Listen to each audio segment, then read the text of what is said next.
अल्पायुष्य असणारा शिवभक्त नंदी यांनी का पिले समुद्र मंथनातून बाहेर आलेले विष? कोण आहे हा नंदी? तर काय आहे त्यामागची कथा? तर चला आपण पाहूया. पुराणात प्रचलित असलेल्या एका कथेनुसार ब्रह्मचर्य पाळणाऱ्या शिलदा ऋषींना आपला वंश पुढे नेण्याची चिंता होती. वंश पुढे नेण्यासाठी त्यांना मुलगा दत्तक घ्यायचा होता. या इच्छेने त्यांनी भगवान शंकरांना प्रसन्न करण्यासाठी पूजा करण्यास सुरू केली.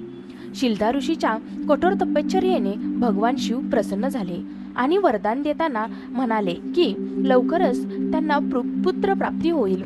दुसऱ्याच दिवशी शिलदा ऋषींना शेतात एक सुंदर नवजात बालक दिसले.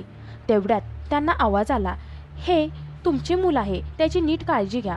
काही काळानंतर शिलदा ऋषींना जेव्हा कळाले की त्याचा मुलगा नंदी अल्पायुष्य आहे तेव्हा ते खूप अस्वस्थ झाले.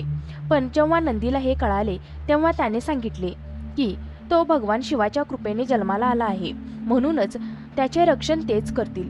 वडिलांचा आशीर्वाद घेऊन नंदी भुवन नदीच्या काठी तपश्चर्या करायला गेला.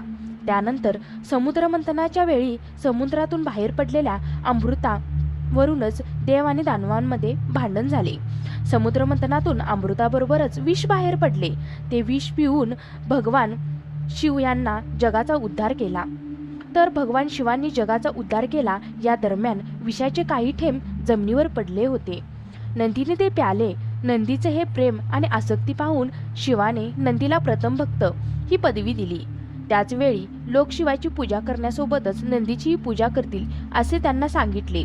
तसेच जेथे भगवान शिव असतील तेथे नंदीही त्यांच्यासोबत असेल असेही सांगण्यात आले आहे.